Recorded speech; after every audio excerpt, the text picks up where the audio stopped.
Hello students, let's resume our Haryana G K quick revision series.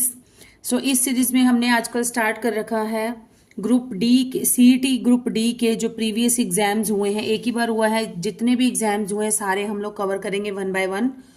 और पूरा complete 100 questions का solution आपको one shot में ही मिल जाएगा। 2 क्वेश्चन पेपर्स हम ऑलरेडी कर चुके हैं और अभी आज हम करने जा रहे हैं 21 अक्टूबर 2023 को जो पेपर हुआ था, शिफ्ट 1 का पेपर हुआ था। So without wasting time let's start. So today's first question is, वर्ष 2014 में प्रारंभ हुए अभियान इंद्रधनुष का उद्देश्य क्या है? इसका आंसर है नियमित टीकाकरण के समय पर अधूरे टीकाकरण अथवा टीकाकरण रहित छूट गए बच्चों को सम्मिलित करना। मतलब जो 1 से 1.5 साल तक के बच्चों को तो ज्यादा टीके लगते हैं, 0 से 1.5 साल तक के 18 महीने तक के बच्चों को उसके कंटिन्यूसली लगते रहते हैं, लेकिन उसके बाद जो है वो कुछ कुछ टाइम के गैप में लगते हैं। तो अगर किसी भी बच्चे का कोई टीकाकरण रह जाता है, कोई वैक्सीन अगर नहीं लगी है उसको, तो उसको भी इंक्लूड करना और जो भी अधूरे रह गए हैं टीके वो भी सारे के सारे कंप्लीट करा देना। तो देखिए इसकी एक्सप्लेनेशन देखते हैं। इंद्रधनुष अभियान का मुख्य उद्देश्य क्या है? नियमित टीकाकरण के समय पर अधूरे टीकाकरण अथवा टीकाकरण रहित छूट गए बच्चों को सम्मिलित करना था। दुर्गम क्षेत्रों के आंशिक रूप से और बिना टीकाकरण वाली गर्भवती महिलाओं और बच्चों को कवर करने और टीकाकरण से बीमारियों से बचाने के लिए दिसंबर 2014 में मिशन इंद्रधनुष योजना शुरू की गई। इसको निम्न स्तरों पर लागू किया गया। पहले इसकी 1.0 की गई थी, सघन मिशन इंद्रधनुष 1.0 या इसे अक्टूबर 2017 में लॉन्च किया गया था। नेक्स्ट है सघन मिशन इंद्रधनुष 2.0 या 2.0, इसे 6 जनवरी 2020 को उत्तर प्रदेश के 35 खंडों में ब्लॉक स्तर पर लॉन्च किया गया था। नेक्स्ट है सघन मिशन इंद्रधनुष 3.0, यह उन बच्चों और गर्भवती महिलाओं को कवर करे जो कि कोविड-19 जब आया था उसकी महामारी के दौरान नियमित टीकाकरण से चूक गए थे, क्योंकि उस टाइम में बाहर जाना अलाउड नहीं था कहीं भी। तो इसलिए जो प्रेग्नेंट लेडीज जो थी उनके अगर टीकाकरण नहीं हो पाए थे या फिर जो छोटे बच्चे थे उनका नहीं हो पाया था, उनको उनकी रिकवरी करना। नेक्स्ट था सघन मिशन इंद्रधनुष 4.0, 7 फरवरी 2022 से। प्राथमिक दौर 7 मार्च 2022 से और दूसरा दौर 4 अप्रैल 2022 से। तीसरा दौर शुरू होगा इसका। नेक्स्ट इज अप्पम, पुट्टू तथा इडियप्पम। ये जो खाद्य पदार्थ हैं इनका संबंध भारत के किस राज्य से है? तो यह है केरल से। अप्पम, पुट्टू तथा इडियप्पम नाम के खाद्य पदार्थों का संबंध भारत के केरल राज्य से है। अप्पम प्राचीन काल से ही प्रचलन में रहा है। जो या चावल के आटे को देसी घी में हल्की आंच में काफी देर तक पकाकर इसे मीठा बनाने के लिए इसमें शहद डाला जाता है। इसे उस समय इसे अपूजा कहते हैं। नेक्स्ट है सीई का क्या अर्थ है? सीई का मतलब होता है कॉमन एरा का संक्षिप्त रूप है सीई का। और वर्तमान या सामान्य युग के लिए सीई व सामान्य व वर्तमान युग से पहले के लिए बीसीई का, वर्तमान युग से पहले के लिए किया जाता था बीसीई का। सीई का प्रयोग ईसाई धर्म में वर्षों को गिनने के लिए किया जाता है। यह ईसवी या एडी के समान है और ग्रेगरियन या जूलियन कैलेंडर पर आधारित है। सीई का प्रयोग ईसा मसीह के जन्म के बाद के वर्षों को गिनने के लिए किया जाता है। नेक्स्ट इज लुगदा जो है वह निम्नलिखित में से किसका रूप है? लुगदा जो रूप है यह है साड़ी का रूप है। साड़ी साथ साथ लुगड़ा, साड़ी और पोलरवा कहते हैं ब्लाउज को, पहनने के लिए प्रसिद्ध है। कछोरा एक विशिष्ट तरीका है जिसमें छत्तीसगढ़ की आदिवासी महिलाएं अपनी साड़ी पहनती हैं। नेक्स्ट इज बिहू पर्व जो है वो भारत के किस राज्य में मनाया जाता है? तो यह मनाया जाता है असम में मनाया जाता है बिहू भारतीय राज्य असम में मनाए जाने वाले 3 महत्वपूर्ण त्योहारों का एक समूह है जो कि निम्न है। रोगाली या बोहाग बिहू जो कि अप्रैल माह में मनाया जाता है। कोंगाली या कटी बिहू ये अक्टूबर के माह में मनाया जाता है। और तीसरा है भोगली या माघ बिहू जो कि जनवरी में मनाया जाता है। रोगाली बिहू इन तीनों में से सबसे महत्वपूर्ण है। भोगली बिहू एक फसल उत्सव है और कोंगाली बिहू एक जीवंत त्योहार है। यह सभी असमिया लोगों द्वारा जाति, पंथ और धर्म से हटकर बहुत खुशी और बहुतायत के साथ मनाया जाता है। नेक्स्ट इज माँ, MAA। माँ जो है वो कार्यक्रम का विस्तृत रूप क्या है? तो माँ की फुल फॉर्म है mother's absolute affection. Mother's absolute affection, माँ का संपूर्ण स्नेह या संपूर्ण प्यार। माँ कार्यक्रम का पूर्ण अर्थ जो है वो मदर्स एब्सोल्यूट अफेक्शन है। यह एक राष्ट्रव्यापी कार्यक्रम है जो कि स्तनपान को बढ़ावा देने के ध्यान पर केंद्रित करने का प्रयास करता है और यह कार्यक्रम स्वास्थ्य और परिवार कल्याण मंत्रालय के अधीन कार्य करता है। यह कार्यक्रम लेबर रूम में काम करने वाले मेडिकल ऑफिसर और स्टाफ नर्स और यह लेबर रूम के भीतर ही स्तनपान कराना शुरू कर दें, इसका यह मुख्य कार्य है। माँ का पहला दूध मिलने के बाद ही नवजात को लेबर रूम से वार्ड में शिफ्ट किया जाए। यह शिशु को निमोनिया, डायरिया और कुपोषण के खतरे से भी बचाता है। नेक्स्ट इज जामिया इस्लामिया विश्वविद्यालय कहाँ पर है? तो यह है दिल्ली में। उर्दू भाषा में जामिया का मतलब होता है विश्वविद्यालय और मिलिया का मतलब होता है राष्ट्रीय। जामिया मिलिया इस्लामिक राष्ट्रीय इस्लामी विश्वविद्यालय को केंद्रीय विश्वविद्यालय का दर्जा दिया गया है। यह नई दिल्ली के ओखला में यमुना नदी के किनारे पर स्थित है और ब्रिटिश शासन के दौरान इसे वर्ष 1920 में स्थापित किया गया था। यह 1998 में भारतीय संसद के एक अधिनियम के द्वारा केंद्रीय विश्वविद्यालय बनाया गया। इसे मोहम्मद अली जौहर जामिया के पहले कुल गुरु बने थे। डॉक्टर जाकिर हुसैन ने 1927 में विश्वविद्यालय को संभाला। उनकी मृत्यु के बाद उन्हें विश्वविद्यालय परिसर में दफनाया गया था। बाद में मुख्तार अहमद अंसारी इसके कुलपति बन गए थे और मोहम्मद मुजीब के समय में जामिया एक डीम्ड यूनिवर्सिटी बन गया था। वर्ष 2006 में सऊदी अरब के सुल्तान अब्दुल्ला बिन अल सऊद ने विश्वविद्यालय की यात्रा की और पुस्तकालय के निर्माण के लिए $30 मिलियन का दान दिया था। जब पुस्तकालय डॉक्टर जाकिर हुसैन लाइब्रेरी के रूप में जाना जाता है, इसे सेंट्रल लाइब्रेरी है। यह पृथ्वी की त्रिज्या कितनी है? तो पृथ्वी की त्रिज्या है 6371 किलोमीटर। पृथ्वी की त्रिज्या जिसे R या फिर RE के रूप में दर्शाया जाता है, पृथ्वी के केंद्र से इसकी सतह या उसके पास स्थित बिंदु तक की दूरी है।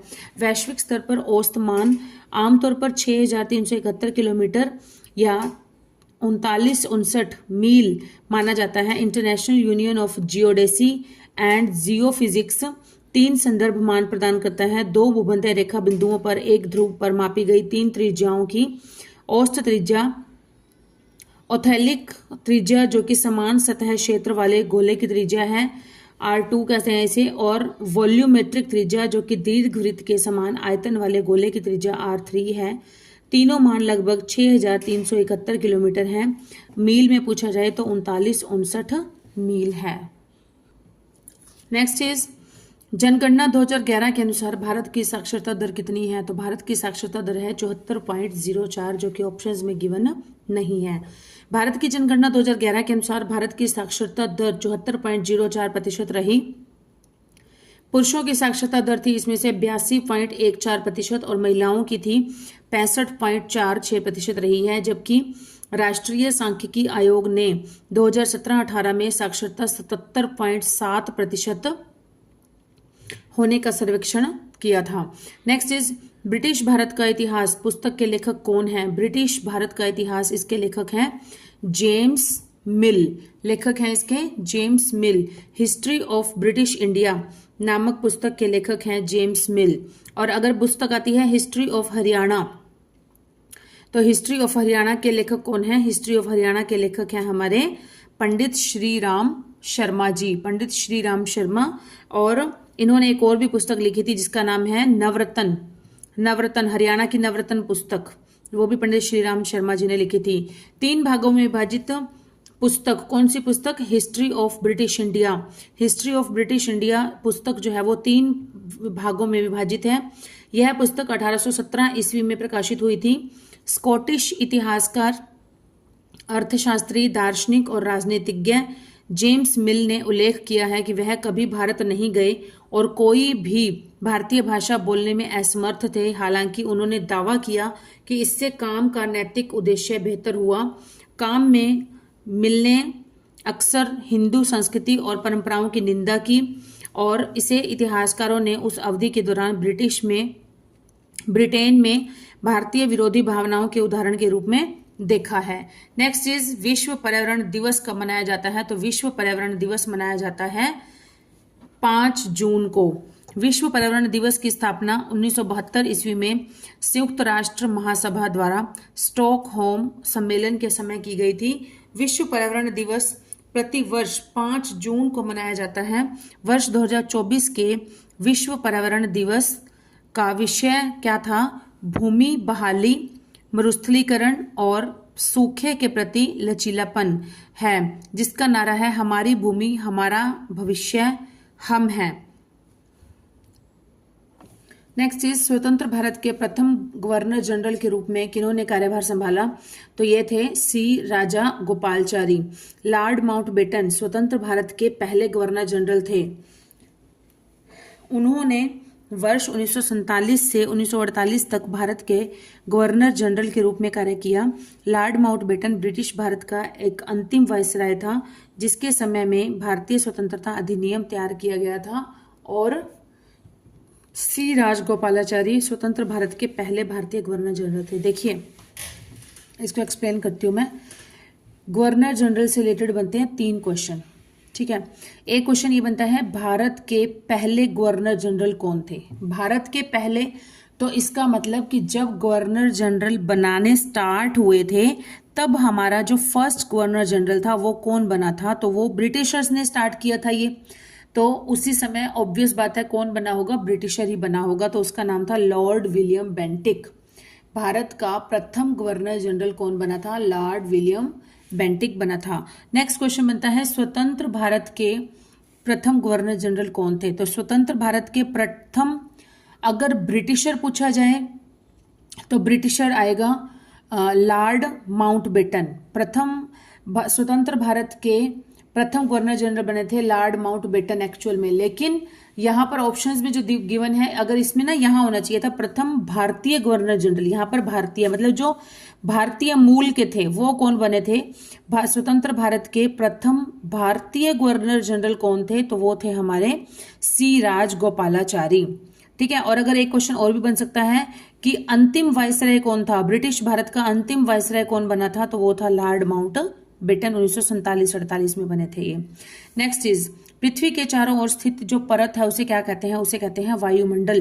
पृथ्वी के चारों ओर फैली गैस की परत को वायुमंडल कहा जाता है। यह पृथ्वी पर सभी जीवों की रक्षा करता है, तापमान को अपेक्षाकृत छोटी सीमा के भीतर रखता है और वायुमंडल पृथ्वी पर आने वाली हानिकारक पराबैंगनी किरणों से रक्षा करता है। वायुमंडल गैसों की ही एक पतली परत होती है जो कि पृथ्वी को बाहरी अंतरिक्ष से अलग करती है। नेक्स्ट है भारत को किस वर्ष स्वतंत्रता प्राप्त हुई? तो ये तो हम सबको पता ही है, 1947 में।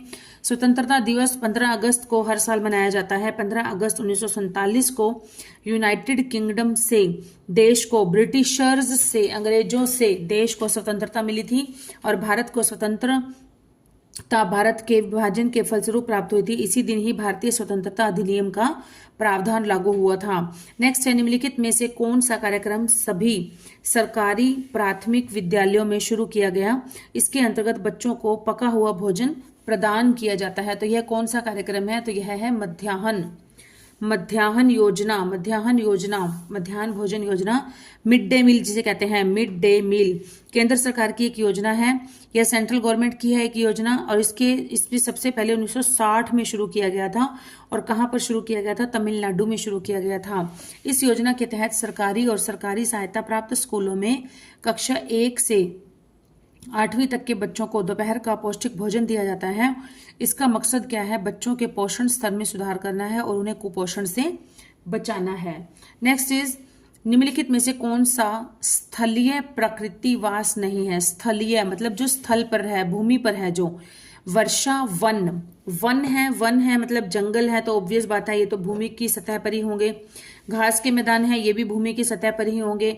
मरुस्थल है, रेगिस्तान है, ये भी भूमि की सतह पर ही है। लेकिन जो तालाब है ये भूमि की सतह पर पानी में होता है, पानी में रहेगा। तो यहाँ पर हो जाएगा जो पानी है, ये तालाब जो है ये प्रकृति स्थलीय प्रकृतिवास नहीं है, ये जलीय प्रकृतिवास हो जाएगा। इसलिए ये हमारा राइट आंसर हो जाएगा। स्थलीय निवास या प्रकृतिवास स्थान वह है जो भूमि पर पाए जाते हैं, जैसे कि वन, घास के मैदान, रेगिस्तान, तटरेखा, आर्द्र भूमि। तालाब जो है वो क्या है, जलीय आवास का एक उदाहरण है। जलीय आवास से आशय है ऐसे आवास से जो कि या तो किसी जल निकाय से घिरा हो या फिर इसमें किस पूरी तरह से डूबा हुआ हो। यदि किसी व्यक्ति का वृक्क काम करना बंद कर दे तो उसके रक्त को कृत्रिम वृक्क द्वारा फिल्टर किया जाता है, अन्यथा वह जीवित नहीं रह सकता। यह प्रक्रिया क्या कहलाती है? तो वृक्क क्या होता है? वृक्क होता है गुर्दे, गुर्दे या फिर किडनी जिसे हम कहते हैं। तो किडनी अगर काम करना बंद कर देती है तो आर्टिफिशियल किडनीज के द्वारा जो है ब्लड को प्योरीफाई किया जाता है। तो ये जो प्रोसेस होता है ये वीकली मतलब ट्वाइस अ वीक ऐसे होता है कि हफ्ते में 2 दिन, मतलब हफ्ते में 2 बार, 2 दिन या 3 दिन के बाद जो है वो डॉक्टर्स उनकी बार बार ये प्रोसेस करते हैं। तो इस प्रोसेस को क्या कहते हैं? इस प्रोसेस को कहते हैं डायलिसिस। क्या कहते हैं इसे? डायलिसिस। जब किसी व्यक्ति के वृक्क काम करना बंद कर देते हैं या गुर्दे काम करना बंद कर देते हैं, उसके जो रक्त है, रक्त को कृत्रिम वृक्क के द्वारा फिल्टर करने की प्रक्रिया को कहते हैं डायलिसिस। यह प्रक्रिया शरीर से अपशिष्ट उत्पादों को बाहर निकालती है। निम्नलिखित में से कौन सी मछली की विशेषता नहीं है? लंबी रीढ़, हड्डी और बेलनाकार शरीर। तो यहाँ पर सबसे बड़ी बात, रीढ़ की हड्डी कहाँ होती है उसमें, है ना, यही सबसे बड़ी है उसकी कि रीढ़ की हड्डी होती है। परंतु मछली का जो शरीर है वो गोलाकार नहीं होता है, बेलनाकार नहीं होता है उसका शरीर। रीढ़ की हड्डी होती है लेकिन बेलनाकार शरीर उसका जो है वो नहीं होता है। नेक्स्ट है, शरीर के मध्य भाग की तुलना में सिर और पूंछ का आकार छोटा होता है। मीन पक्ष या फिन जो होते हैं वो उपस्थिति होती है, गिल की उपस्थिति होती है। तो मछली की विशेषताएं हैं, मछली में गलफड़े होते हैं या गिल्स होते हैं सांस लेने के लिए। मछली पर कई पंख होते हैं। मछली के शरीर पर शल्क होते हैं। मछली में रीढ़ की हड्डी तो होती है परंतु मछली का शरीर गोलाकार या बेलनाकार नहीं होता है। नेक्स्ट इज पत्रदल, पंखुड़ी, स्त्रीकेसर, विसर्पी लता। तो यहां पर ये मैच करना है, कौन सा किससे मैच होएगा? तो यहां पर है पत्रदल। पत्रदल किससे मैच होएगा? पत्ती से। पंखुड़ी किसकी होती है? पंखुड़ी किसकी होती है? पंखुड़ी फूलों की होती है जिसे हम पेटल्स कहते हैं। पेटल जैसे गुलाब के जो फूल होते हैं या कोई और गेंदे का फूल होता है, उसके जो इतने सारी जब उसको तोड़ते हैं तो बहुत सारी पत्तियां छोटी छोटी अलग हो जाती हैं, तो उन्हें पंखुड़ियां कहा जाता है, पेटल्स कहते हैं, पेटल्स। और 2 हो गए तो हम 2 एक बार चेक करके देखें। ए का 4, ए का 3 2 जगह है, तो ये ए ऑप्शन एलिमिनेट हो गया, बी एलिमिनेट हो गया। 2 तो हमारे बिल्कुल एलिमिनेट ही हो गए, ठीक है। बचा हमारे पास सी और डी। अब हमारे पास 50% है तो उसमें देते हैं बी। बी का है 4, बी का है 4 यहाँ पर बी का 2 है, तो ये भी हमारा क्या हो जाएगा? रॉन्ग हो जाएगा। तो राइट आंसर हो गया हमारा सी। सी में क्या हो जाएगा? ए का 3, A3, B4, B4, C2, C2। स्त्री केसर क्या है? अंडाशय। और विसर्पी लता ये है लता। लता होती है, बेल को कहते हैं, बेल। जो बेल होती है जो अपने बल पर खड़ी नहीं हो सकती, जो किसी को सहारा लेकर चढ़ती है, तो उसका क्या होता है? कमजोर होता है तना, ठीक है। पत्रदल, पत्रदल है पत्ती। और पंखुड़ी है, पंखुड़ी किसकी होती है? पुष्प की होती है। और स्त्री केसर क्या है? अंडाशय। और है विसर्पी लता, ये है कमजोर तना। निम्नलिखित में से किसके उत्पादन में यीस्ट का उत्पादन किया जाता है? अल्कोहल, चीनी, हाइड्रोक्लोरिक या ऑक्सीजन। तो यहाँ पर किसके लिए किया जाता है? अल्कोहल के लिए यीस्ट का उत्पादन किया जाता है, उसे फर्मेंट किया जाता है। अल्कोहल के उत्पादन में यीस्ट का प्रयोग किया जाता है। यीस्ट एक सूक्ष्म जीव है जो कि कवक जगत से संबंधित है। यीस्ट का अन्य उपयोग ब्रेड, केक, पेस्ट्री तथा डेयरी उत्पादों में भी किया जाता है। डैश की कमी के कारण बेरी बीमारी होती है, तो यह होती है विटामिन बी की कमी से। विटामिन बी की कमी से होती है। विटामिन सी की कमी से होती है स्कर्वी। विटामिन डी से होती है, विटामिन डी की कमी से होती है रिकेट्स। और विटामिन ए की कमी से होती है रतौंधी। रतौंधी या एनीमिया भी होती है और रतौंधी भी होती है, दोनों होती हैं। विटामिन बी की कमी, B1 की कमी से बेरी-बेरी नामक रोग हो जाता है जिसमें कि मांसपेशियां कमजोर हो जाती हैं। विटामिन बी जो है वो जल विलय है, मतलब वाटर सोल्यूबल है ये। और विटामिन बी के कई प्रकार होते हैं जिन्हें सम्मिलित रूप से बी कॉम्प्लेक्स कहा जाता है। विटामिन बी के स्रोत कौन कौन से हैं? फल, दूध, अंडे, मांस आदि। नेक्स्ट है कॉलम 1 को कॉलम 2 से मैच करना है, कॉलम 1 को कॉलम 2 से मैच करना है। तो कैसे करेंगे हम लोग, देखिए। ए का है विद्युत सेल, विद्युत सेल का है कौन सा डायग्राम सही है विद्युत सेल का? विद्युत सेल का डायग्राम है हमारा ए का 4, ए का 4 ये वाला। और बी का है 3, बी का है 3। सी का है विद्युत बल्ब, विद्युत बल्ब है 2 ये वाला। और बैटरी, बैटरी का क्या है? ए, बैटरी का क्या है? ए 1 डी का 1 ये हो जाएगा। विद्युत सेल का हमारा नीचे दिया गया है, विद्युत सेल का डायग्राम होता है ये वाला, ठीक है। और विद्युत ऑन स्थिति में स्विच ऑन जब कर देते हैं तो उसकी स्थिति क्या हो जाती है? ये हो जाती है विद्युत बल्ब इस कंडीशन में होता है, बैटरी इस कंडीशन में होती है। सेल और बैटरी को देख लो, सेल में एक एक लाइन है, बैटरी में 2 लाइन्स है। हेपेटाइटिस, हेपेटाइटिस ए बीमारी का कारण क्या है? हेपेटाइटिस का कारण है विषाणु। हेपेटाइटिस एक विषाणु जनित रोग है, विषाणुओं के द्वारा जनित होता है और जो कि लीवर की कोशिकाओं को संक्रमित करता है और सूजन पैदा कर देता है, सूजन पैदा कर देता है। नेक्स्ट इज, एक लड़का समतल दर्पण से 50 सेंटीमीटर की दूरी पर खड़ा है, दर्पण और प्रतिबिंब के बीच की दूरी कितनी होगी? तो देखिए, अगर कोई लड़का समतल दर्पण से 50 सेंटीमीटर की दूरी पर खड़ा है तो दर्पण और उसके प्रतिबिंब के बीच की दूरी होगी 50 सेंटीमीटर ही होगी, क्योंकि समतल दर्पण में बने प्रतिबिंब की दूरी दर्पण से वस्तु की दूरी के बराबर होती है। समतल, समतल मतलब बराबर, समतल जिसका तल बराबर हो उस दर्पण में खड़े होते हैं तो प्रतिबिंब की जो दूरी होती है वो दर्पण से वस्तु की दूरी के बराबर होती है। नेक्स्ट है, वर्ष 2016 में भारत सरकार ने डैश नामक मिशन आरंभ किया है जिसके अंतर्गत उचित वाहित मल निपटान शुरू किया गया है। तो इसका राइट आंसर है स्वच्छ भारत। स्वच्छ भारत मिशन, स्वच्छ भारत अभियान स्टार्ट किया गया था 2016 में, नामक एक नया मिशन शुरू किया गया जिसके तहत कि उचित सीवरेज निपटान और सभी के लिए शौचालय प्रदान करने जैसे कई अभियान शुरू किए गए हैं। केंद्र सरकार ने 1 मई 2016 को स्वच्छ ईंधन बेहतर जीवन टैग लाइन के साथ केंद्र सरकार ने 1 मई 2016 को एक सामाजिक कल्याण योजना, प्रधानमंत्री उज्ज्वला योजना PMUY, यू मतलब उज्ज्वला, वाई मतलब योजना, शुरू की गई थी। नेक्स्ट की प्रक्रिया में ऊष्मा के अंतरण हेतु किसी माध्यम की आवश्यकता नहीं होती है। तो किसकी, कौन सी प्रक्रिया में नहीं होती है? विकिरण, विकिरण की प्रक्रिया में नहीं होती है। विकिरण जो है वो ऊष्मा स्थानांतरण का एक तरीका है जिसमें विद्युत चुंबकीय तरंगों के जरिए ऊष्मा का स्थानांतरण होता है, इसमें किसी माध्यम की जरूरत नहीं होती है। नेक्स्ट इज डैश तथा डैश जल से होने वाली बीमारियां हैं, तो कौन कौन सी हैं? ये है टाइफाइड, टाइफाइड और मेनिनजाइटिस। तो ये है दोनों कहाँ से होने वाली? जल से उत्पन्न होने वाली बीमारियां हैं। टाइफाइड एक संक्रामक जीवाणु रोग है जो कि मुख्य रूप से दूषित भोजन या फिर दूषित पानी से फैलता है। यह साल्मोनेला टाइफी बैक्टीरिया के कारण होता है। मस्तिष्क के ऊतकों तथा झिल्लियों में सूजन दूषित जल के कारण होता है जिसे मेनिनजाइटिस रोग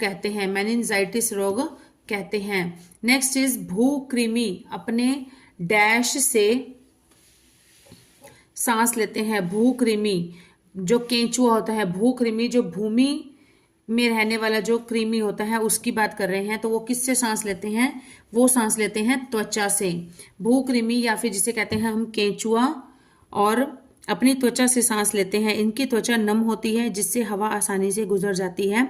इनकी त्वचा में छोटी छोटी रक्त कोशिकाएं होती हैं जहां पर गैसों का आदान प्रदान होता है। धातुओं का वह गुणधर्म क्या कहलाता है जिससे धातुओं को पीट कर पतले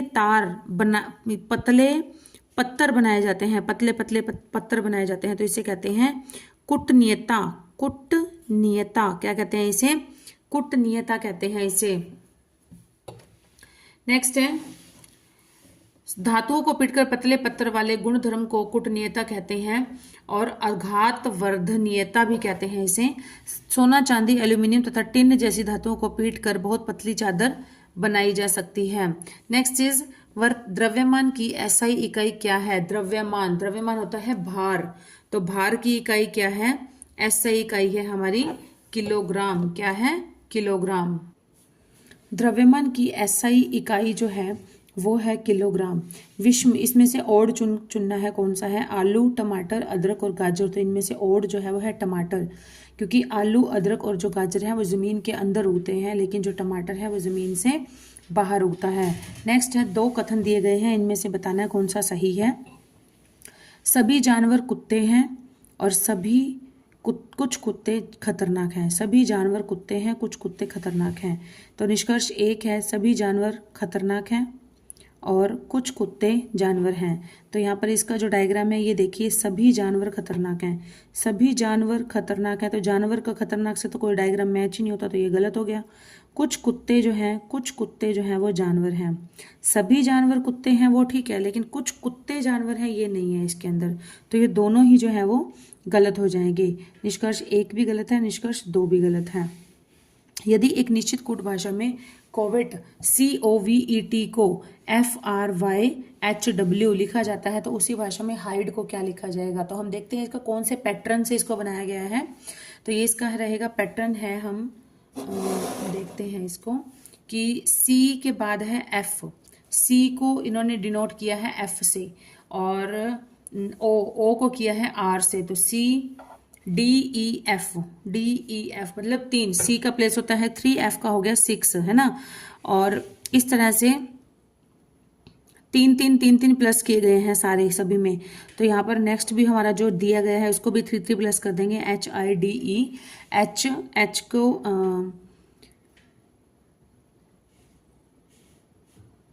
H का हो गया 8th प्लेस हो गया ना, 8 और 11, 8 और 3 11 का हो जाएगा K। I का 3 करेंगे तो L हो जाएगा, D का करेंगे तो G हो जाएगा, E का करेंगे तो H हो जाएगा। तो KLGH ये इसका राइट आंसर रहेगा। नेक्स्ट इज, एक व्यक्ति उत्तर दिशा में मुंह करके खड़ा है और वह वामावर्त दिशा में 135 डिग्री मुड़ जाता है, उसके बाद दक्षिणावर्त दिशा में 90 डिग्री मुड़ जाता है, तब उसका मुंह किस दिशा में होगा? तो देखिए इसका हम डायग्राम देखते हैं एक बार, डायग्राम से ज़्यादा अच्छे से क्लियर हो जाता है कि एक व्यक्ति है वो यहाँ पर खड़ा है उत्तर दिशा में मुंह करके, यहाँ पर इस दिशा में मुंह करके, जैसे ये पूर्व पश्चिम उत्तर दक्षिण, ऐसे अगर हम क्रॉस लगा के करें, जैसे ऐसे क्रॉस लगाकर पूर्व पश्चिम उत्तर दक्षिण ऐसे, तो यहाँ पर उत्तर की तरफ मुंह करके खड़ा है, उत्तर की तरफ मुंह करके खड़ा है, तो ये 135 डिग्री जो है वो मुड़ जाता है। उसके बाद है दक्षिणावर्त दिशा में फिर से 90 डिग्री मुड़ जाता है, ठीक है, दक्षिणावर्त दिशा में मुड़ जाता है 90 डिग्री। तो यहाँ पर क्या हो जाएगा कि उत्तर की तरफ मुड़ करके खड़ा है, तो यहाँ से ये ऐसे मुड़ जाएगा, ऐसे 135 डिग्री हो गया, फिर यहाँ से फिर वापस यहाँ पे 90 डिग्री हो जाएगा। तो ये हो जाएगा हमारा कौन सी दिशा हो जाएगी? उत्तर पश्चिम दिशा हो जाएगी, उत्तर पश्चिम। ये इधर बीच की ये एरो बनता है ना, यहाँ पे ये वाला एरो बनता है, तो यहाँ पर हो जाएगा उत्तर पश्चिम दिशा हो जाएगी। यदि क्यू आर के पुत्र का भाई है, क्यू जो है आर के पुत्र मतलब आर के पोते का भाई है, तो क्यू आर से किस प्रकार संबंधित हुआ? आर के पोते का भाई है तो आर का भी पोता ही हुआ, है ना। आर के पोते का भाई है, पोते का भाई तो उसका पोता ही लगा, ठीक है, तो ये हो जाएगा पौत्र। तो नेक्स्ट है, नीचे अंग्रेजी अक्षरों के समूह को अव्यवस्थित क्रम में दिया गया है, इसको व्यवस्थित करना है। तो देखो कैसे लिखेंगे, CPKTOE, तो ये क्या बन जाएगा 251 2POCKET पॉकेट, ठीक है, तो ये शब्द बन जाएगा POCKET पॉकेट शब्द बन जाएगा। नेक्स्ट है, जिस प्रकार किलोमीटर का संबंध दूरी से है उसी प्रकार न्यूटन किससे संबंधित है? तो न्यूटन का संबंध जो है वो बल से है, बल से संबंध है न्यूटन का। नेक्स्ट है, जिस प्रकार किलोमीटर दूरी के अंतर्गत आता है उसी प्रकार न्यूटन जो है वो बल के अंतर्गत आता है, बल से संबंधित है। नेक्स्ट इज, यदि किसी वर्ष में 25 अगस्त को गुरुवार है तो उस महीने के कितने मंगलवार होंगे। 25 अगस्त को गुरुवार है तो यहाँ पर कितने मंगलवार होंगे, ये मंगलवार होंगे 5। कैसे, देखो 25 अगस्त का हो गया गुरुवार, 25 से पहले क्या होगा 23 अगस्त, 23 का हो गया मंगलवार, ठीक है। और मंगलवार में से 23 में से 7 7 7 प्लस माइनस करते जाएंगे तो ये हो जाएगा 2 का मंगलवार हो गया, 2 और 7 9 का मंगलवार, 9 और 7 16 का मंगलवार, 16 और 7 23, और 23 और 7 30 30 का मंगलवार हो जाएगा। तो यहाँ पर हो जाएगा 1 2 3 4 5 मंगलवार हो जाएंगे उस महीने के अंदर। नेक्स्ट है, दी गई श्रृंखला का अगला पद ज्ञात कीजिए, कौन सा होना चाहिए। तो यह है 11 12 16 25 41 डैश, ये है। तो यहाँ पर क्या हो जाएगा, 11 से स्टार्ट है, 11 और 1 12, 12 और 4 16, 16 और 9 25। अच्छा, ऐसे है कि इनमें सभी का एक एक का स्केयर करके जोड़ रखा है। 11 प्लस 1 का वर्ग हो गया, 1 का वर्ग तो 1 ही हो गया, 11 और 1 12, 12 में 4 जोड़ा तो 4 किसका वर्ग होता है, 2 का। 16 में 9 जोड़ा 25 तो 9 होता है 3 का वर्ग, ये 4 का वर्ग तो आगे गया 5 का वर्ग। 25 41 में 25 जोड़ेंगे तो क्या आएगा हमारा 66 आ जाएगा, 66 आंसर इसका हो जाएगा। नेक्स्ट क्वेश्चन इज, 5 बच्चे ABCDE उत्तर की ओर मुंह करके एक पंक्ति में खड़े हैं, लेकिन आवश्यक नहीं कि इसी क्रम में हो। CE के दाईं ओर है और A के बाईं ओर है। A और D के बीच में एक बच्चा है और पंक्ति के मध्य में कौन है। तो यहाँ पर हम देखेंगे कि उसी क्रम में CE के दाईं ओर है। C जो है वो E के दाईं ओर है, E का दायां इधर हो गया, E का बायां इधर हो गया, CE के दाईं ओर हो गया, ठीक है। और A के बाईं ओर है, A के बाईं ओर है, मतलब E और A के बीच में है C, और A और D के बीच में एक बच्चा है, A और D के बीच में एक बच्चा है। तो कौन बच गया, 4 तो ये हो गए, तो बचा कौन, B। A और D के बीच में हो गया B, तो पंक्ति के बीच में कौन आ जाएगा, तो पंक्ति के बीच में हो जाएगा A। नेक्स्ट इज, एक ट्रक 550 मीटर की दूरी 1 मिनट में तय करता है, जबकि एक बस 33 किलोमीटर की दूरी 45 मिनट में तय करती है। तो ट्रक की गति का बस की गति से अनुपात क्या हो जाएगा। देखो, कभी भी अनुपात ज्ञात करना होता है तो पहले दोनों की इकाई सेम होनी चाहिए। अगर इसको मीटर में और मिनट में दिया गया है तो इसको भी मीटर और मिनट में ज्ञात करेंगे हम लोग। तो देखिए क्या हो जाएगा हमारा कि ट्रक की गति और बस की गति हमने निकालनी है। तो ट्रक की गति है 550 मीटर, तो इन्होंने सेकंड में निकाली है, ठीक है। तो सेकंड में निकाल देंगे तो 1 मिनट में हो जाते हैं 60 सेकंड, और यहाँ पर हो जाएगा 33 किलोमीटर है तो मीटर बनाया 1000 से गुणा, और 45 मिनट है, मिनट को सेकंड में बनाया तो 60 से गुणा। तो आप इसको ना मिनट में भी कर सकते थे, ऐसा नहीं है, 1 मिनट का भी करते तो भी राइट आंसर हो जाता है। 550 हो गया ये इधर, और इसको जब सॉल्व करेंगे तो यहाँ पर ये हमारा आ गया, डिवाइड करके इसको हमारा हो जाएगा 15:20, तो इसको काटा तो हमने हो गया 3:4, इसका राइट आंसर हो जाएगा। नेक्स्ट है हमारा, यदि 45 माइनस बड़ी ब्रैकेट 28 माइनस दिस है तो x का मान ज्ञात कीजिए। तो x का मान हम ज्ञात करते हैं, देखिए 45 माइनस में बड़ी ब्रैकेट 28 माइनस में छोटी ब्रैकेट 37 माइनस में छोटी ब्रैकेट 15 माइनस में x बराबर में है 58, ठीक है। तो यहाँ पर हम देखते हैं, सॉल्व करते हैं इसको। 45 माइनस, सबसे पहले हम क्या करते हैं, इसमें सबसे पहले जो सबसे छोटी ब्रैकेट होती है उसको हम लोग सॉल्व करते हैं। तो यहाँ पर सबसे छोटी ब्रैकेट के अंदर है 15 माइनस x, लेकिन इससे बाहर क्या है, माइनस दिया है। तो माइनस को जब हम सॉल्व करेंगे तो क्या हो जाएगा हमारा 15, ये हो गया 15, और ये माइनस x है तो ये भी माइनस x हो जाएगा। ये सारे ब्रैकेट्स को सॉल्व करके जब इसको कैलकुलेट करेंगे तो हमारा राइट आंसर हो जाएगा x बराबर में 19 आंसर हो जाएगा।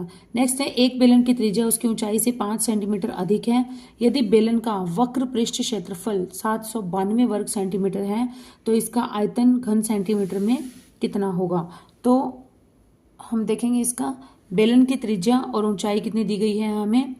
त्रिज्या है हमारी r, मतलब r, रेडियस को r से हम डिनोट करते हैं, तो ऊंचाई कितनी है उससे 5 सेंटीमीटर कम है तो r माइनस 5 हो जाएगी। वक्र पृष्ठीय क्षेत्रफल का फॉर्मूला क्या होता है, 2 पाई आर एच।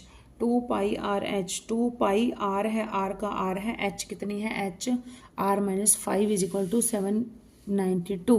तो इसको हम सॉल्व करेंगे, सॉल्व करते करते हमारे पास आ जाएगा r बराबर में 14 और r बराबर में -9। तो -9 तो कभी आंसर हो ही नहीं सकता, माइनस में नहीं हो सकती, तो इसलिए हम कंसिडर करेंगे r बराबर में 14 को। तो इसका आयतन निकालना है। अब निकालना क्या है लास्ट में? आयतन। आयतन का फॉर्मूला होता है pi r square H.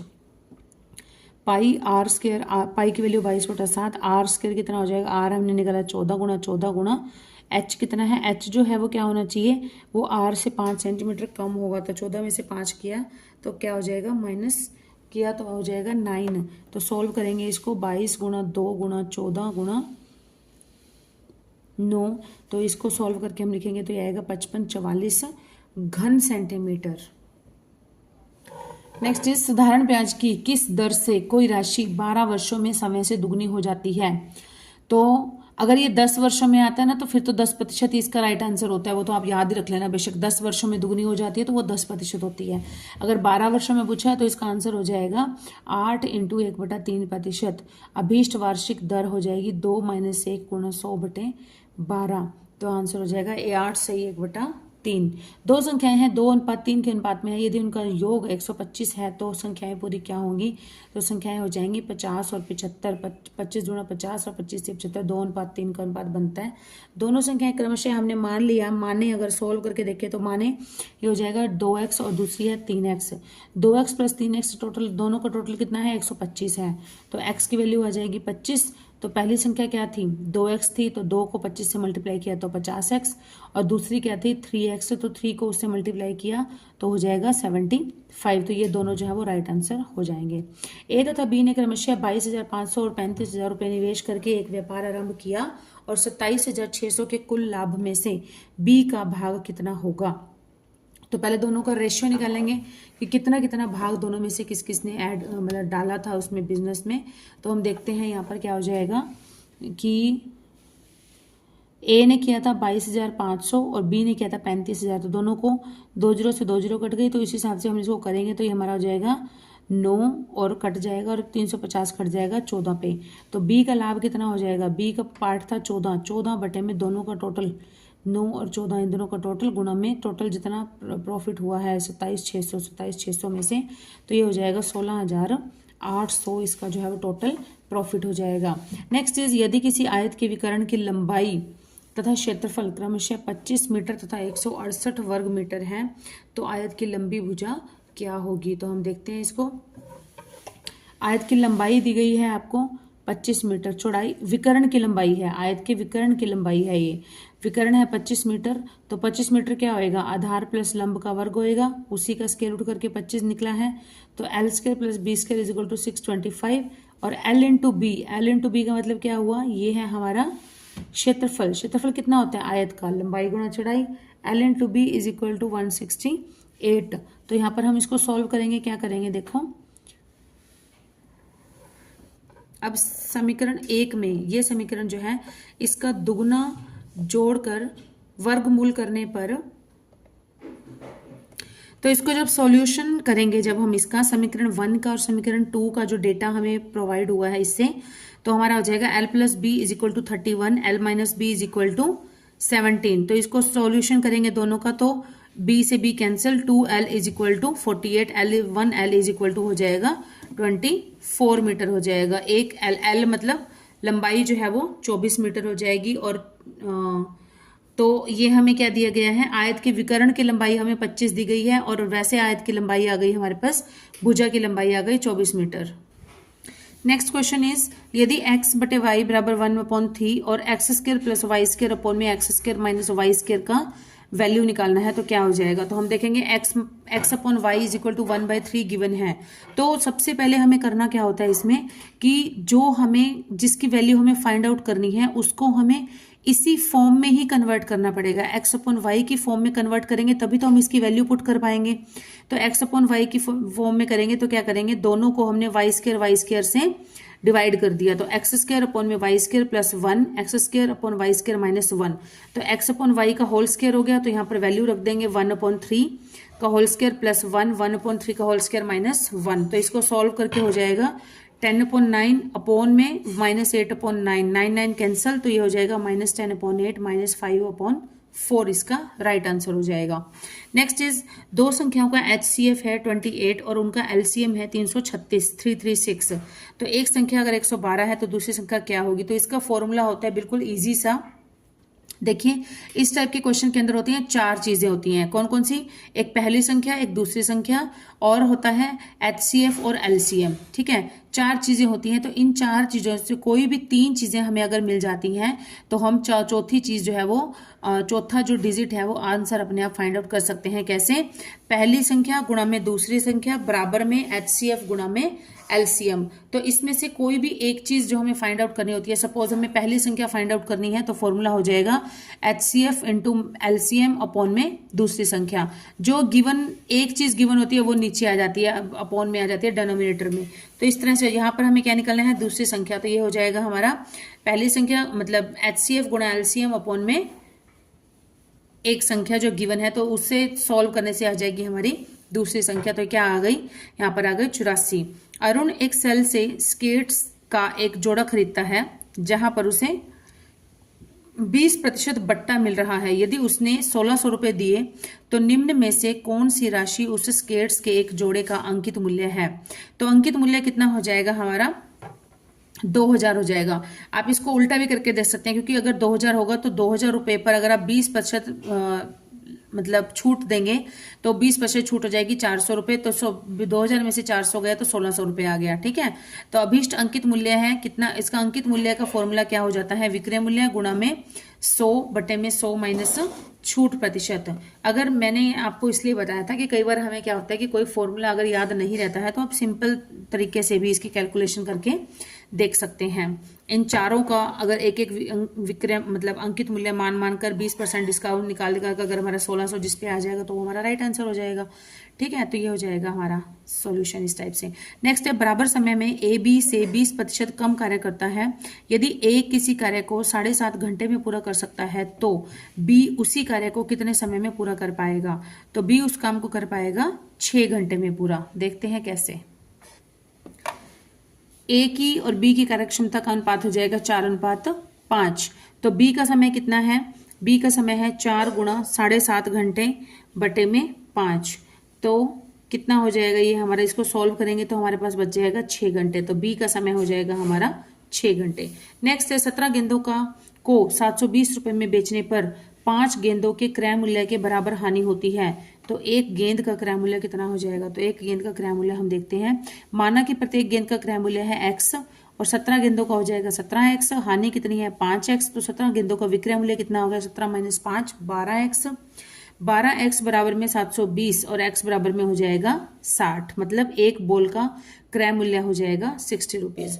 Next is यदि 1 + 25/144 का whole square root is equal to 1 + x/12 है तो x का मान क्या हो जाएगा? तो यहाँ पर हम देखेंगे 25 बटे में 144। तो इसको हमने LCM निकाला तो 1 को मल्टीप्लाई किया 144 + 25 ये आ जाएगा 169 बटे 144। तो इसका स्क्वायर रूट निकाला तो आ जाएगा 13 बटे में 12 बराबर 12 + x बटे में 12। तो 12 से 12 हो गया cancel. 12 + x is equal to 13। x is equal to 13 - 12 1 हो जाएगा। एक प्रकार के चावल का मूल्य 15 रुपये प्रति किलोग्राम है और दूसरी प्रकार के चावल का मूल्य है 20 रुपये प्रति किलोग्राम। यदि दोनों प्रकार के चावलों को 2:3 के अनुपात में मिलाया जाता है तो मिश्रण का प्रति किलोग्राम मूल्य क्या हो जाएगा? तो हम यहाँ पर देखते हैं कितना हो जाएगा। अभीष्ट मूल्य हो जाएगा 15 गुणा में 2, क्योंकि 2 के अनुपात में मिलाया गया है इसको 15 गुणा में 2 और 20 को मिलाया गया है 3 में 20 गुणा में 3 बटे में 2 + 3 मतलब टोटल क्वांटिटी जो है उससे डिवाइड कर देंगे तो ये हो जाएगा 30 + में 60 90 90 को 5 से डिवाइड किया तो ये हो जाएगा 18 रुपये प्रति किलोग्राम। नेक्स्ट है 3 अंकीय सबसे बड़ी संख्या और 4 अंकीय सबसे बड़ी संख्या को विभाजित करने वाली सबसे बड़ी संख्या कौन सी है? तो यह है 9, क्योंकि 3 अंकों की होती है 9 9 9 और 4 अंकों की होती है 9 9 9 9 मतलब 4 × 9। तो उन सबको डिवाइड करने वाली संख्या इनमें से कौन सी है? 9 है। Next is choose the correctly spelled word. तो वर्ड तो है ह्यूमरस लेकिन इसमें स्पेलिंग कौन सी राइट है? हम देखते हैं HUMOROUS। रिपीटेड HUMOROUS, ये है इसकी राइट स्पेलिंग। तो ह्यूमरस का मतलब होता है the ability to be amused bye something scene, heard और thought about, sometimes causing you to smile और लाफ। मतलब हंसने की कला जो होती है उसको बोलते हैं humerus. Next is find out the antonym of frequent. Frequent होता है लगातार, मतलब फ्रीक्वेंटली कोई काम करना, तो इसका अपोजिट हो जाएगा, एंटोनियम निकालना है। एंटोनियम होता है अपोजिट, तो अपोजिट क्या हो जाएगा देखते हैं। फियर, अलार्म, रिटर्न, नो, तो इसका हो जाएगा रेयर। रेयर मतलब कभी कभी, फ्रीक्वेंटली मतलब लगातार, रेयर मतलब कभी कभार।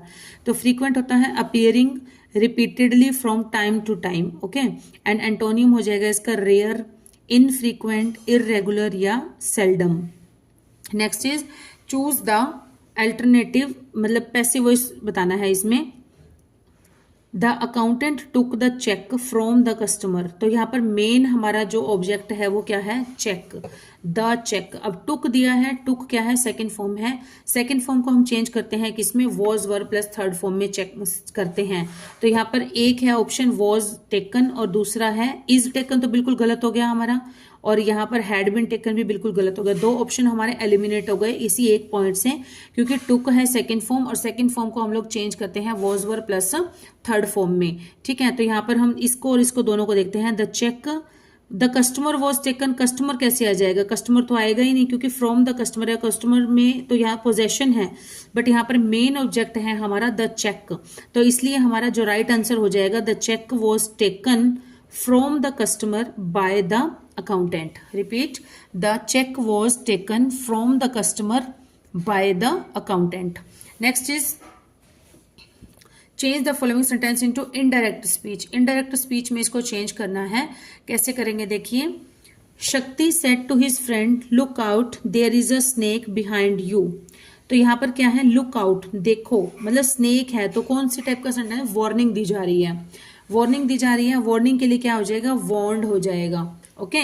तो यहाँ पर हो जाएगा told his friend to look out. देखिए जब एक्सक्लेमेटरी साइन आ जाता है तब सिंपली टोल्ड का यूज हम नहीं करते हैं। एक्सक्लेमेटरी साइन है तो इसका मतलब कुछ ना कुछ ऐसी स्पेशल इमोशन है, स्पेशल कोई ऐसा हाव भाव है, सेंटिमेंट है जिसको कि यूज मतलब यहाँ पर शो किया गया है, इसलिए सिंपली टोल्ड नहीं आएगा। तो यहाँ पर हो जाएगा ये टोल्ड गलत हो जाएगा, सीइंग वाला ये भी गलत हो जाएगा, ठीक है। तो नेक्स्ट हम देखते हैं Shakti warned his friend that there was a snake behind him. D देखते हैं Shakti exclaimed to his friend with surprise that there could be a snake. Could be, देखो जो वर्ब होती है ना, हेल्पिंग वर्ब, उसको आप ऐसे चेंज नहीं कर सकते, टोटली चेंज नहीं कर सकते, मतलब फर्स्ट टू सेकंड फॉर्म या थर्ड फॉर्म में चेंज कर सकते हैं, बट वहां पर इज एम आर गिवन है और यहाँ पर आपने अगर कुड लगा दिया तो ये बिल्कुल गलत हो जाता है। इसलिए हम यहाँ पर राइट आंसर जो हमारा रहेगा वो रहेगा B is the right answer. Shakti warned his friend that there was, is को चेंज कर दिया वॉज में, there was a snake behind him. Next is fill in the blank with suitable alternative. You will not overtake him unless you dash. तो यहाँ पर क्या हो जाएगा, unless you walk quickly. Right answer हो जाएगा unless you walk quickly. You will not overtake him unless you walk quickly. Choose the alternative which best express the meaning of the underlined idiom. They sold their old house because it was a white elephant. White elephant क्या होता है, white elephant का मतलब होता है useless, मतलब जो चीज हमारे यूजेबल नहीं होती है। तो यहाँ पर देखते हैं अ यूजलेस, इसका डी राइट आंसर हो जाएगा। अ white elephant means something that is expensive. Expensive तो होता ही है, टू मेंटेन, जिसको कि मेंटेन करना बहुत एक्सपेंसिव होता है, और हैज लिटिल वैल्यू और यूजफुलनेस, कि उसकी वैल्यू और यूजफुल जो है वो बहुत ही कम हो जाता है। They sold their old house because it was a white elephant, it means it was useless.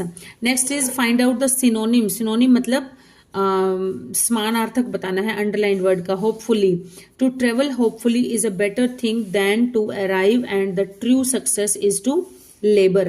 तो होपफुली जो वर्ड है वो क्या है हमारा, केयरलेसली, क्योंकि होप अपने आप में ही एक पॉजिटिव वर्ड है। तो नेग्लिजेंस ये नहीं हो सकता है, अपोजिट नहीं हो सकता। केयरलेसली ये भी नेगेटिव मीनिंग हो गया, रैशनली भी नेगेटिव हो गया, तो पॉजिटिव क्या रहा हमारे पास, positively. Hopefully in a way that expresses desire with an expectation of fulfilment.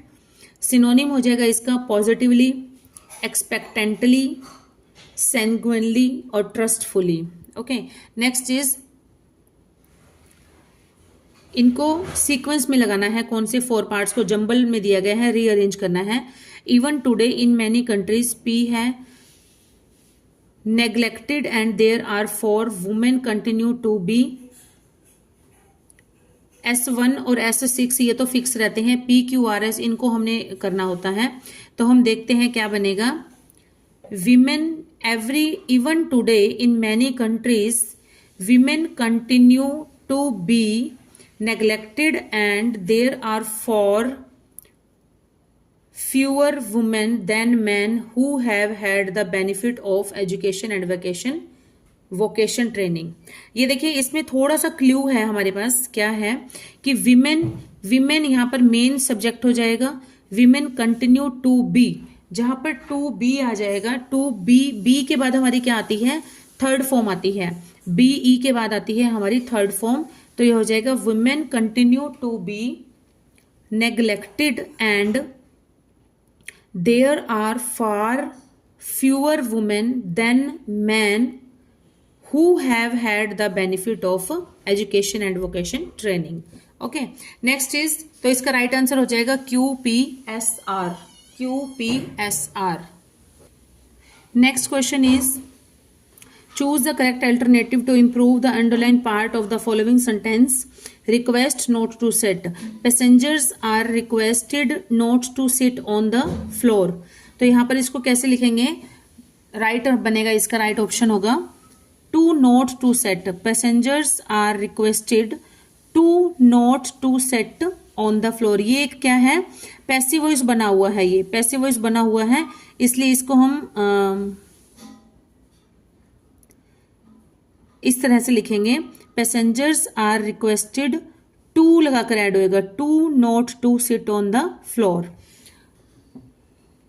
Next is, pick out the part of the sentence which has an error. This is the third communication I have sent and I am much surprised। तो यहाँ पर कोई भी error नहीं है, बिल्कुल सही है ये।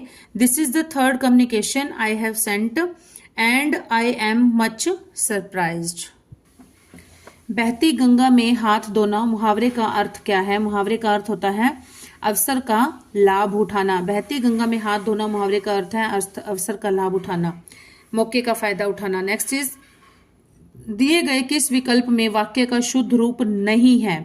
बच्चे मैदान में खेल रहे हैं, ठीक है। शहरों में प्रदूषण कम हो रहा है, समुद्र का नौका तैर रही है, सही है। तो प्रकृति और जीवन का घोर संबंध है, ये अशुद्ध है। यहां पर हो जाएगा घोर नहीं आएगा, घनिष्ठ आएगा। प्रकृति और जीवन का घनिष्ठ संबंध है। नेक्स्ट इज, रात और संध्या के बीच की वेला, इसे क्या कहते हैं, इसके लिए शब्द होता है गोधूली। रात और संध्या के बीच की वेला जो होती है इसे कहते हैं गोधूली। और गोरस किसे कहते हैं, गोरस कहते हैं जो गो के रस, मतलब गो का जो गाय का दूध होता है उससे बने हुए पदार्थों को कहते हैं गोरस। गोचारण, गोचारण होता है गायों को चराना। नेक्स्ट है, अक प्रत्यय के योग से बनने वाला शब्द नहीं है। नहीं है कौन सा है, अक से। गायक, गायक, नर्तक, लेखक, ये सब हैं, लेकिन दैनिक, निक में लगा है प्रत्यय इक, दिन प्लस इक लगा है, तो यहाँ पर ये इसका दैनिक, इसका राइट आंसर हो जाएगा। नेक्स्ट इज, इस बाग में अब मत घूमो। वाक्य के रेखांकित शब्द का सर्वाधिक उपयुक्त पर्यायवाची क्या होगा, इस बाग। बाग का क्या हो जाएगा, अरण्य। अरण्य तो जंगल होता है, अवनी भी नहीं, विथिका भी नहीं, वाटिका। वाटिका होता है बाग, बगीचा। बाग का पर्यायवाची होता है वाटिका, बगीचा, फुलवारी, बगिया, उपवन। जिस समास में पहला पद प्रधान हो उसे क्या कहते हैं, उसे कहते हैं अव्ययी भाव समास। जैसे है, जिस समास में पहला पद प्रधान हो, जैसे कि प्रतिदिन, यथाशक्ति, यथासंभव, निहि प्लस आशा के योग से बनने वाला सर्वाधिक उपयुक्त शब्द कौन सा है? तो यह है निराशा, निराशा। जब ये उपसर्ग लग जाते हैं इस टाइप के तो उससे वर्ड विसर्ग संधि विसर्ग बन जाते हैं, विसर्ग र लग जाता है, उससे निराशा, निराशा हो जाता है। दिए गए किस विकल्प में वर्तनी का शुद्ध रूप है? मुहूर्त, पैतृक, शुद्धिकरण, उज्ज्वल। तो ये तीनों गलत हैं, लेकिन पैतृक में त को री की मात्रा आएगी, शुद्धिकरण में ध को छोटी की मात्रा आएगी, उज्ज्वल में डबल ज दोनों आधे आएंगे। लेकिन यहाँ पर मुहूर्त, मुहूर्त जो है ये बिल्कुल सही लिखा गया है। नीचे दिया भी गया है, देखिए पैतृक में त और री की मात्रा, उज्ज्वल में दोनों ज और शुद्धिकरण में द को छोटी की मात्रा। तो राइट आंसर जो है इसका मुहूर्त है। नेक्स्ट है कुल्हाड़ियों को आते देख पेड़ रोने लगे, वाक्य अलंकार की दृष्टि से कौन सा है? रोने लगे। तो पेड़ों का कोई ये नेचुरल ट्रेट थोड़ा ही है रोना, लेकिन ये किसका प्रयोग किया गया है यहाँ पर? मानवीकरण का। मतलब किसी भी अगर निर्जीव वस्तु को मानव की जो भावनाएं हैं उसके अनुसार अगर उसको ट्रीट किया जाता है, एक्सप्लेन किया जाता है, तो वहां पर होता है मानवीकरण अलंकार। उपयुक्त वाक्य में मानवीकरण अलंकार है, इसमें कोई निर्जीव वस्तु मानवीय जैसा व्यवहार प्रदर्शित करती है। कुल्हाड़ियों का आना और पेड़ों का रोना ये भाव प्रदर्शित कर रहे हैं। नेक्स्ट है कौन सा वाक्य है संबंध कारक का उदाहरण है? तो यह है देवियों और सज्जनों, मधु छत पर बैठी है, मेरी उम्र 60 वर्ष की है, उसने चोर को रस्सी से बांधा। तो संबंध क्या होते हैं? का, के, की। तो मेरी उम्र 60 वर्ष की है, तो यह है सी। जिस रूप शब्द के रूप में किसी एक वस्तु का दूसरी वस्तु से संबंध प्रकट किया जाए तो संबंध कारक की विभक्ति क्या होती है? का, के, की, नाने, नी, रारे, री। Next is Neemrana. निमराना किस राज्य के अंतर्गत आता है? तो यह आता है राजस्थान के अंतर्गत आता है। निमराना राजस्थान के कोटपुतली बहरोड जिले में स्थित एक ऐतिहासिक नगर है। यह क्षेत्र राठ के नाम से जाना जाता है। निमराना जो है वर्ष 1947 तक चौहानों द्वारा शासित था। नेक्स्ट है निम्नलिखित में से कौन हरियाणा के प्रमुख कपास उत्पादक जिलों में से एक नहीं है? तो यह है रेवाड़ी, सिरसा और सोनीपत। यहाँ पर तो कपास होती है, लेकिन अंबाला में जो है वो कपास नहीं होती है। हरियाणा भारत का 7वां सबसे बड़ा कपास उत्पादक राज्य है। हरियाणा में कपास उगने वाले जिले हैं, कपास उगाने वाले जिले कौन कौन से? हिसार, सिरसा, फतेहाबाद हैं। इसके अतिरिक्त हैं सोनीपत, पलवल, भिवानी, जींद, रेवाड़ी, गुरुग्राम, फरीदाबाद और चरखी दादरी में भी कपास उगाया जाता है। लेकिन कपास जो है वो हरियाणा की मुख्यतः फसल नहीं है। वित्त वर्ष 2022-23 के लिए हरियाणा राज्य में स्वास्थ्य के लिए कुल व्यय का कितना प्रतिशत आवंटित किया गया है? तो यह किया गया है 6.2%। हरियाणा राज्य ने वित्तीय वर्ष 2022-23 के लिए अपने कुल व्यय का 6.2% स्वास्थ्य पर आवंटित किया गया है। हरियाणा में कितने जिले हैं? तो हरियाणा में है 22 जिले। हरियाणा में 22 जिले हैं। 1 नवंबर 1966 को पूर्वी पंजाब का भाषा के आधार पर विभाजन करके 7 जिलों के साथ हरियाणा राज्य का उदय हुआ था। नेक्स्ट इज पिंजौर की प्राचीन विरासत को बढ़ावा देने के लिए प्रतिवर्ष 2 महोत्सव मनाए जाते हैं। एक महोत्सव तो है पिंजौर विरासत महोत्सव और दूसरा महोत्सव कौन सा है? दूसरा होता है मैंगो मेला आम महोत्सव। पिंजौर की प्राचीन विरासत को बढ़ावा देने के लिए प्रतिवर्ष 2 महोत्सव मनाए जाते हैं। एक त्योहार पिंजौर विरासत महोत्सव है और दूसरा है आम महोत्सव। भारत दुनिया का सबसे बड़ा आम उत्पादक देश है। भारत आम 3 देशों भारत, पाकिस्तान और फिलीपींस का राष्ट्रीय फल है। भारत का, पाकिस्तान का और फिलीपींस का राष्ट्रीय फल है। नेशनल फ्रूट है आम। आमों का मेला प्रत्येक वर्ष पिंजौर में आयोजित किया जाता है। आमों का मेला आम उत्पादकों को अपने आमों के उत्पादों को प्रदर्शित करने और बेचने के लिए एक आदर्श मंच जो है वो एक प्लेटफॉर्म मिल जाता है वहां पर प्रदर्शनी के लिए आमों की। नेक्स्ट है निम्नलिखित में से हरियाणा की कौन सी नृत्य शैली मेवाती जनजाति से संबंधित है? तो ये हमने बार बार पढ़ा है, कौन सी है? रतवाई। रतवाई जो नृत्य है ये स्पेशली मेवात में किया जाता है। मेव जिसे मेवाती भी कहा जाता है उत्तर पश्चिमी भारत के मेवात क्षेत्र का एक जातीय समूह है और जिसमें हरियाणा के नूंह जिला, पहले इसे मेवात के नाम से जाना जाता था, और राजस्थान के निकटवर्ती अलवर जिले और भरतपुर जिले के कुछ हिस्से शामिल हैं। रतवई नृत्य राज्य के गुरुग्राम क्षेत्र के नूंह और फिरोजपुर झिरका में लोकप्रिय है। रतवई नृत्य मेवात क्षेत्र का फिरोजपुर लोक नृत्य है। बरसात के मौसम में पुरुष और महिलाएं मिलकर इस नृत्य को करते हैं। नेक्स्ट है हरियाणा राज्य में राज्यसभा की कितनी सीटें हैं? तो राज्यसभा की सीटें हैं 5, लोकसभा की सीटें हैं 10 और विधानसभा की सीटें हैं 90। नेक्स्ट है मुख्यमंत्री प्रगतिशील सम्मान योजना द्वारा कितनी श्रेणियों की भू जोत में कृषि कार्य करने हेतु प्रगतिशील किसानों को अभिप्रेरित किया जाता है? तो यह किया जाता है डी, तीन श्रेणियों को भू जोत में कृषि कार्य करने हेतु किसानों को अभिप्रेरित किया जाता है।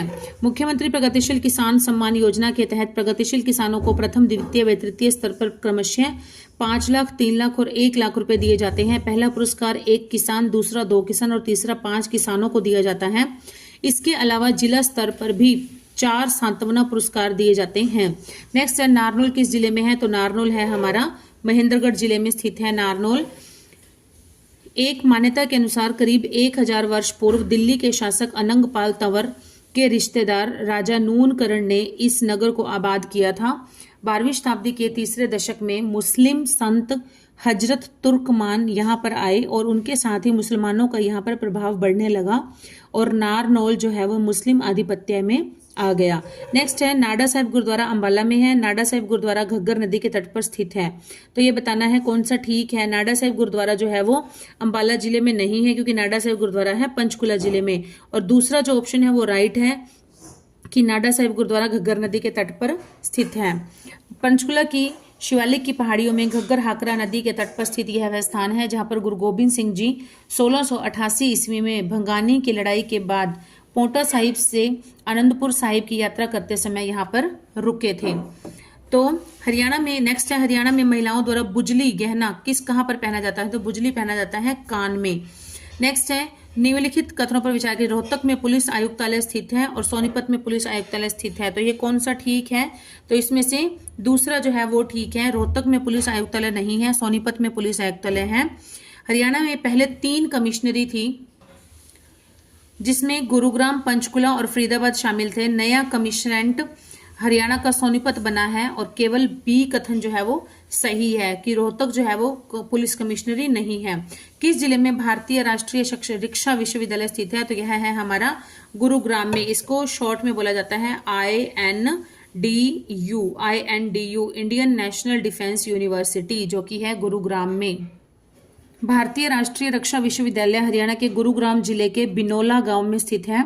इस विश्वविद्यालय की स्थापना 2013 में हुई थी और यह भारत सरकार का एक राष्ट्रीय विश्वविद्यालय है।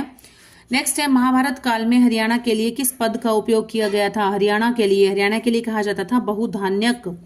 बहुधान्यक शब्द का प्रयोग किया जाता था और बहुधान्यक का अर्थ होता है भरपूर अनाज। और एक बहुघना भी कहा जाता था। बहुघना मतलब विशाल धन, बहुधना की भूमि के रूप में जाना जाता था। महाभारत युद्ध की लड़ाई भी कुरुक्षेत्र में हुई थी। महाभारत में वर्णित हरियाणा के कुछ स्थान आज के आधुनिक शहरों जैसे वानप्रस्थ, पानीपत, सोनीपत में विकसित हो गए। गुड़गांव का अर्थ गुरु के ग्राम यानी गुरु द्रोणाचार्य के गांव से है। नेक्स्ट है ओटू बांध। ओटू बांध कौन सी नदी पर है? ओटू बांध है घग्गर नदी पर और ये कहां पर है? यह है सिरसा में। सिरसा में ओटू नामक जगह पर है। ओटू बैराज जो है वो हरियाणा के सिरसा के घग्गर हाकरा नदी पर एक चिनाई वाला बांध है जो कि पूर्व में छोटी धतूर नहीं है, ये धनूर है, धनूर, इसमें मिस प्रिंटिंग है, धनूर झील से एक बड़े जल भंडार का निर्माण करता है। ओटू बैराज का निर्माण 1896-97 में भारत की ब्रिटिश सरकार द्वारा किया गया था। और नेक्स्ट है सोनीपत और झज्जर की सीमा दिल्ली के साथ लगती है, रोहतक की सीमा दिल्ली से नहीं लगती है। तो कौन सा सही है? दोनों ही सही है। रोहतक की सीमा जो है वो दिल्ली के साथ नहीं लगती है और सोनीपत और झज्जर की सीमा दिल्ली से लगती है। नेक्स्ट है वर्ष के किस महीने में प्रसिद्ध सूरजकुंड मेले का आयोजन होता है? तो यह हमने अभी सूरजकुंड मेला आया था, फरवरी में लगता है। ये कब लगता है? फरवरी में। और अब की बार लगा था 7 फरवरी से 23 फरवरी तक। हरियाणा के फरीदाबाद में सूरजकुंड मेले का आयोजन प्रतिवर्ष फरवरी माह के पहले पखवाड़े मतलब फर्स्ट वीक में किया जाता है। इस मेले का प्रारंभ जो है वो प्रथम बार वर्ष 1987 में किया गया था और यह एक शिल्प मेला है। नेक्स्ट है महाकाव्य महाभारत के रचयिता कौन है? तो यह है महर्षि वेदव्यास जी। महर्षि कृष्ण द्वैपायन वेद व्यास महाभारत ग्रंथ के रचयिता हैं। कुरुक्षेत्र के समीप व्यासपुर बिलासपुर यमुनानगर में महर्षि वेदव्यास जी की तपस्वी स्थली है। महर्षि वेदव्यास जी का मंदिर और पवित्र श्री व्यास सरोवर है जो कि मां सरस्वती के तट पर स्थित है। नेक्स्ट इज निम्नलिखित में से किसने हरियाणा की ओर से रणजी ट्रॉफी में नहीं खेला था? तो किसने नहीं खेला था? यह थे मनिंदर सिंह। मनिंदर सिंह ने नहीं खेला था। राजेंद्र गोयल ने खेला था, सरकार तलवार ने खेला था और कपिल देव जी ने भी खेला था, लेकिन मनिंदर सिंह ने नहीं खेला था। वर्ष 1990-91 में हुए रणजी ट्रॉफी टूर्नामेंट का फाइनल मुकाबला मुंबई व हरियाणा के बीच मुंबई के वानखेड़े स्टेडियम में हुआ था, जिसमें हरियाणा ने करीबी मुकाबले में बॉम्बे को 2 रन से हराकर पहली बार हरियाणा विजयी हुआ था। हरियाणा टीम का नेतृत्व उस टाइम किया था, कैप्टन कौन था हरियाणा टीम का? कपिल देव जी थे। और राजेंद्र गोयल, कपिल देव व सरकार तलवार हरियाणा क्रिकेट से संबंधित है। मनिंदर सिंह जो है वो राजस्थान राज्य से घरेलू क्रिकेट खेलते थे। नेक्स्ट है सकल राज्य घरेलू उत्पाद जीएसडीपी के बारे में कथनों पर विचार कीजिए। हरियाणा का जीएसडीपी बिहार से अधिक है, ये तो सही है बिल्कुल। पंजाब का जीएसडीपी हरियाणा के जीएसडीपी से अधिक है, तो ये सही नहीं है। पंजाब का अधिक नहीं है, हरियाणा का पंजाब से अधिक है।